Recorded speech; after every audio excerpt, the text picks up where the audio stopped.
Pessoal, vamos falar aqui do autoatentado do dia 7 de setembro. Segundo o pessoal do PT, segundo o pessoal da esquerda, os bolsonaristas estão preparando um autoatentado. Vamos entender que diabo é isso, que loucura, que viagem maluca é essa desse pessoal, qual foi a maconha estragada que eles fumaram.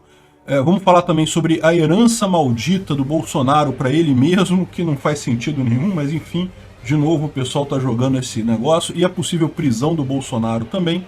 E vamos falar de coisas mais práticas, os problemas de Bolsonaro em Minas Gerais e o PT no Rio de Janeiro.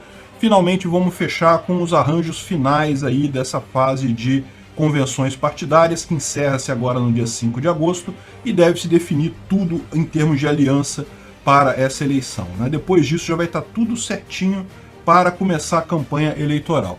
Essas notícias foram sugeridas por Henrique, Kevin Araújo e várias outras pessoas. Então, obrigado aí a todo mundo. Vamos ao nosso tema aqui. O que está acontecendo, né? Saiu uma coluna do Matheus Leitão, o filho da Miriam Leitão, que é incrível como esse pessoal, cara, eles estão presos na ditadura militar de 64. Cara, a Miriam Leitão não consegue sair disso. Ela não consegue virar o disco, né? Mudar o tom, né? Aí ela falou que eles falaram aqui, não, que o atentado no Rio Centro de 81... Alguém sabe o que é o atentado do Rio 181? Eu lembro, porque eu sou velho, eu sou da época, mas hoje em dia ninguém liga mais para isso. Pô, um negócio que aconteceu lá atrás e que não tem nenhuma lógica. O exército hoje em dia já é outra coisa, a filosofia das Forças Armadas brasileiras é totalmente diferente, né? Enfim, o que foi esse atentado do Rio Centro, que não foi um autoatentado, ao contrário do que eles estão dizendo aqui. A ideia era a seguinte, os militares iam botar uma bomba na saída de um show de música popular brasileira, que tinha muito esquerdista e coisa e tal. É o que eu falo, gente, na época da ditadura militar, foi ditadura militar mesmo, não foi uma coisa boa, não. Eu não defendo ditadura militar de ninguém. A verdade é essa.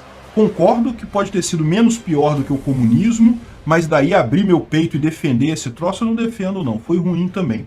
Enfim, os militares iam botar uma bomba na saída de um show de rock para depois culpar o pessoal da própria esquerda por essa bomba que eles colocaram lá. Só que deu errado. A bomba explodiu no carro com os militares, então matou 2 militares, eu não lembro se matou um e o outro ficou ferido, enfim, alguma coisa assim. Explodiu a bomba no colo do militar, dentro do carro, antes dele colocar a bomba para explodir lá era no Maracanã, se não me engano, esse show de rock, esse show de música popular brasileira que tinha lá, que eles iam fazer o atentado, né? E aí o que aconteceu? Como a bomba explodiu no carro, os militares falaram que foi um esquerdista que passou ali, jogou a bomba para dentro e matou os militares. O que não faz sentido também, né? Que história é essa? Então o esquerdista anda com uma bomba numa bicicleta e joga assim, não tem muita lógica isso. Tá na cara que o que houve foi exatamente isso. Os militares queriam causar uma explosão na saída do show de música, para dizer que eram os próprios revolucionários causando confusão e coisa e tal entre eles, e por aí vai. Então não foi um atentado. Aí eles falam aqui exatamente isso, olha só. Eles estão dizendo que informa sobre um possível autoatentado articulado por bolsonaristas para criar um factoide contra o PT. O que eles estão dizendo aqui?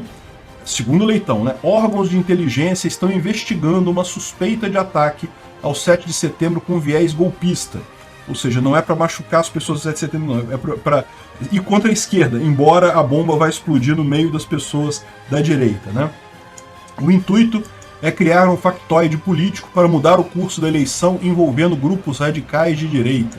O ato criminoso seria realizado para ferir os próprios bolsonaristas, gerar pânico na sociedade e em seguida colocar a culpa na esquerda.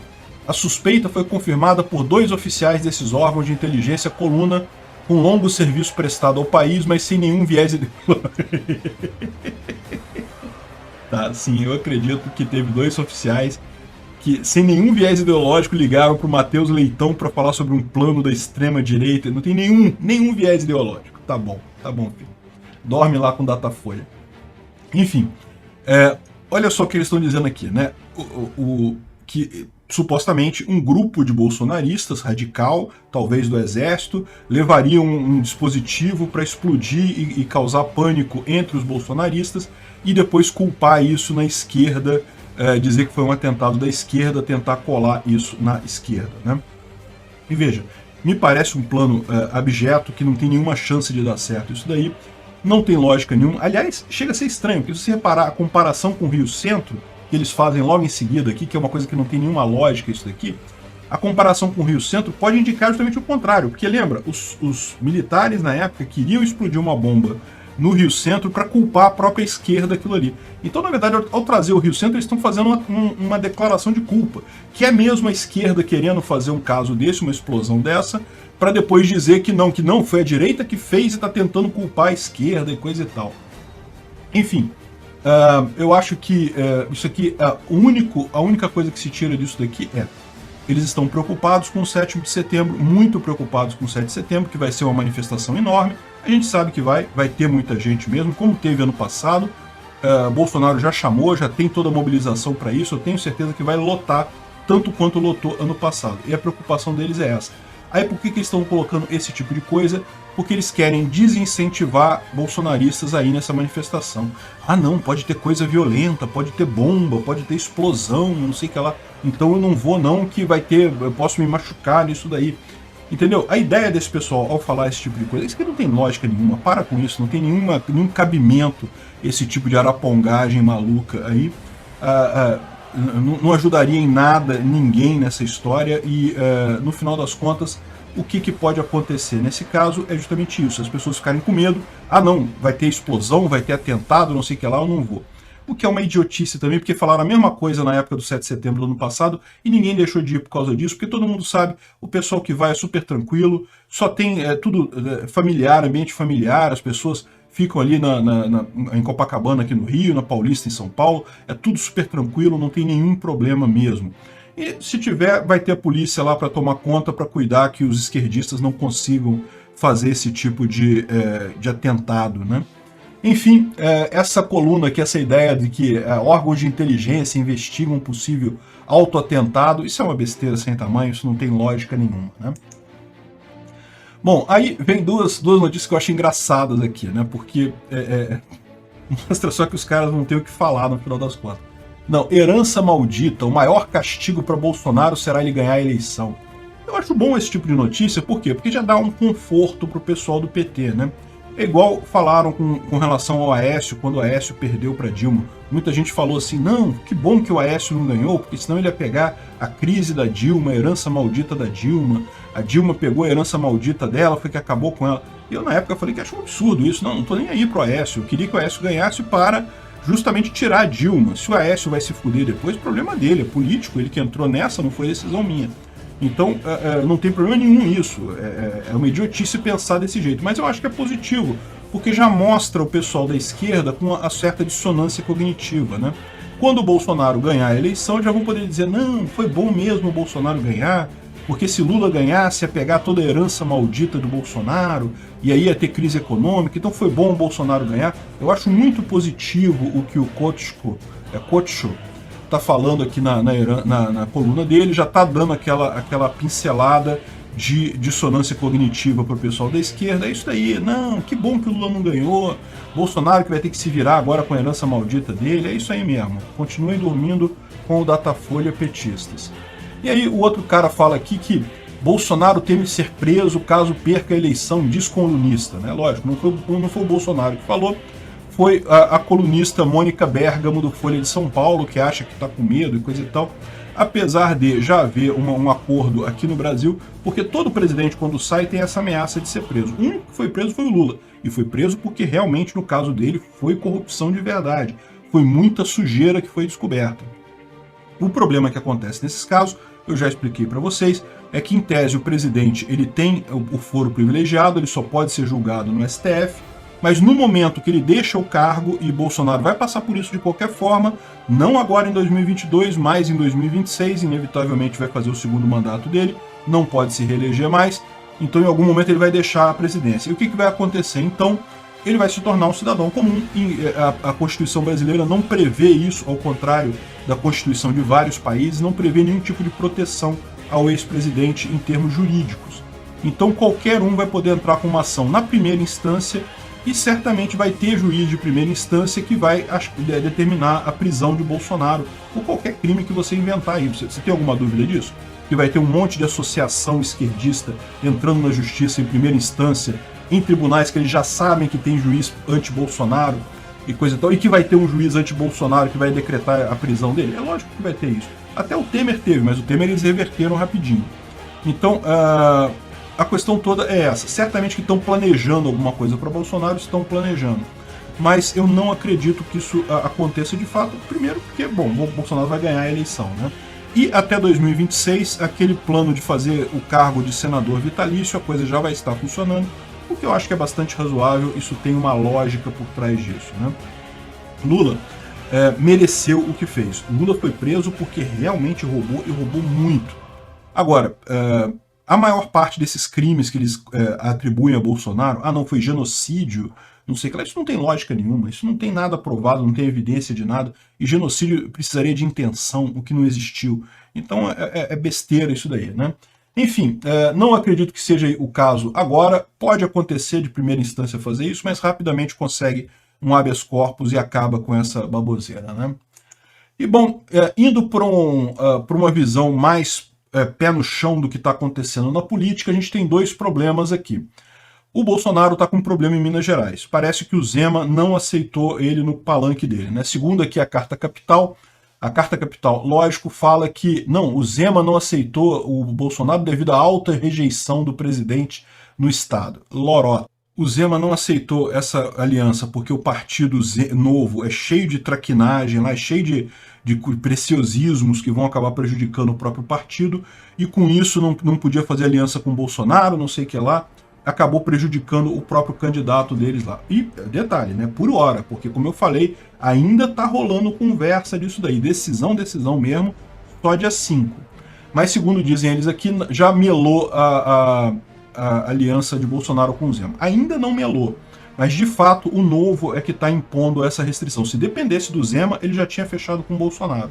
A questão toda nesse caso, o Bolsonaro vai ficar com o Carlos Viana, vai com a candidatura do senador Carlos Viana, e com isso ele teria palanque em Minas, e com isso aumenta a chance de ir para o segundo turno, porque isso tira muitos votos do Zema. Muita gente que vai votar no Zema vota no Bolsonaro. Se o Bolsonaro bota um outro candidato, esse outro candidato tira muitos votos do Zema e pode ir para o segundo turno. A grande questão é quem vai para o segundo turno. O Calil, eu acho que ele não tem chance. E mesmo que ele vá para o segundo turno, quem for contra o Calil vai ganhar o segundo turno. O Calil não tem nenhuma chance. Agora, existe até a chance de ir Zema e Carlos Viana para o segundo turno. E aí, se isso acontecer, a coisa muda de figura, porque aí já não dá para saber mais quem é que vai para que lado. Se o pessoal vai para o lado do Zema ou para o lado do Carlos Viana devido ao apoio do Bolsonaro. Então, essa coluna da Carta Capital aqui mostra mais uma vez a importância do pessoal lá do Zema abrir o olho e parar com essas traquinagens de novo. Ai não, que a gente não pode fazer registro, não pode fazer coligação e coisa e tal. Isso vai acabar matando o Novo. E bom, se Bolsonaro tem problemas em Minas Gerais, o PT tem problemas no Rio, o Lula tem problemas no Rio, né? A gente já falou que o Freixo é um problema para o PT no Rio, porque ninguém gosta do Freixo aqui. Ele pode até ir para o segundo turno, no segundo turno ele chega quase sempre, mas sempre perde no segundo turno, porque no final das contas qualquer coisa é melhor do que Freixo aqui no Rio.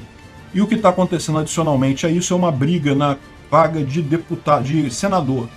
O PT quer o André Siciliano, o cara que é o grande responsável pelas rachadinhas na Assembleia aqui do Rio de Janeiro.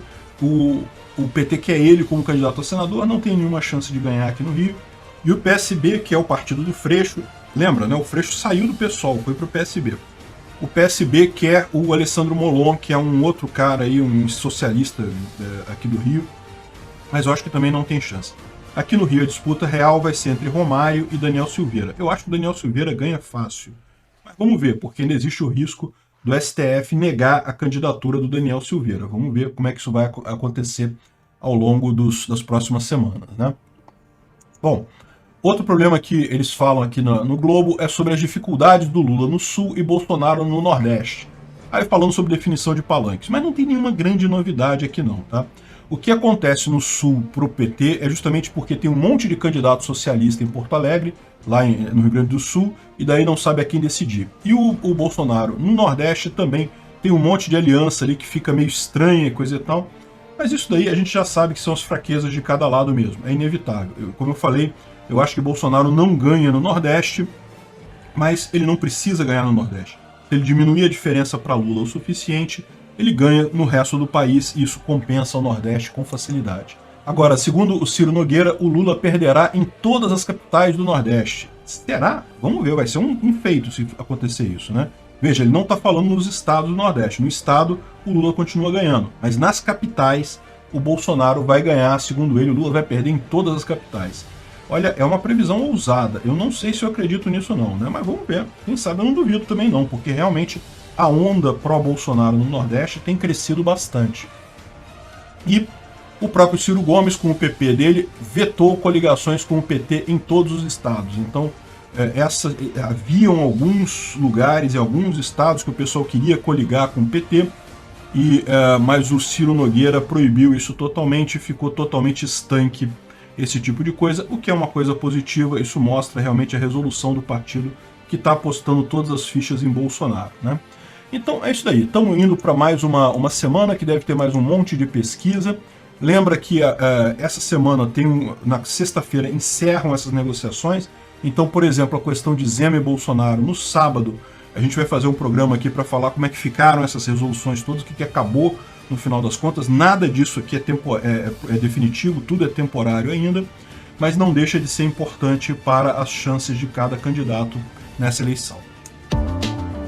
Se chegou até aqui e gostou do vídeo, por favor, deixe o seu like no BitChute, clique no foguinho do Odyssey ou no símbolo de mais do Rumble, ou no indicador de aprovação que estiver disponível. Não deixe de se inscrever para aumentar a relevância do nosso canal. Tem um botão para isso em algum lugar por aí, toda plataforma tem. Com mais relevância, mais pessoas terão acesso às ideias que não podemos falar livremente devido à censura da mídia. Ajude o livre mercado de ideias e a liberdade de expressão. Veja mais informações no site opinionfreemarket.com.